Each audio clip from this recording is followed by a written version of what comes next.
Cela fait une quinzaine d'années déjà qu'Agnès vient en cure à Contrexéville pour des problèmes rénaux et à l'ouverture de la nouvelle saison ce lundi matin, elle profitait en terrasse et dans le spa des vertus de l'eau thermale et minérale.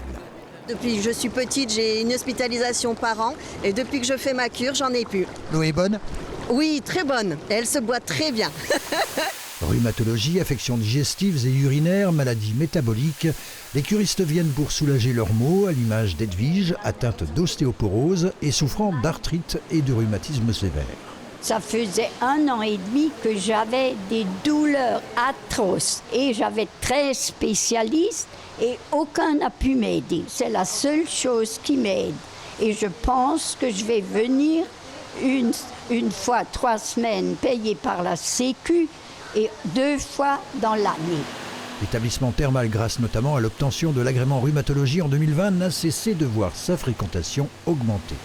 On passe de 400 curistes il y a 4 ans à presque 1400 l'année dernière.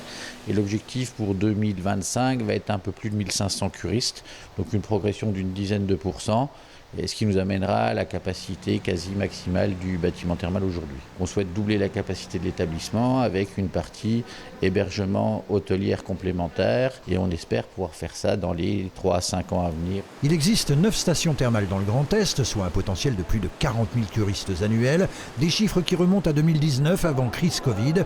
Et même si depuis 2 ans la fréquentation est en hausse, comme sur le plan national, tout n'est pas encore revenu à la normale. Pour le président de la Fédération thermale du Grand Est, les Vosges comptent bien 4 établissements thermaux, puisque Plombières-les-Bains n'a pas dit son dernier mot.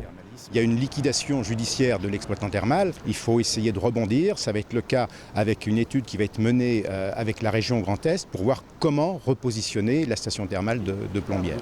Le complexe Nancy Thermal a également débuté sa saison ce lundi. Alors, concurrence ou complémentarité ? Si on a des gens supplémentaires qui connaissent le thermalisme et qui défendent le thermalisme, c'est plutôt un avantage. Il ne faut pas avoir peur de la concurrence, c'est plutôt une émulation. C'est pour ça qu'il ne faut pas rester immobile, il faut investir. À Contrexéville, la saison des cures s'achèvera en novembre prochain. Mais les séjours bien-être et minceur, avec activités ludiques, sportives et diététiques, se poursuivent tout au long de l'année. De 30 000 à 35 000 personnes en ont profité en 2024, toute offre confondue.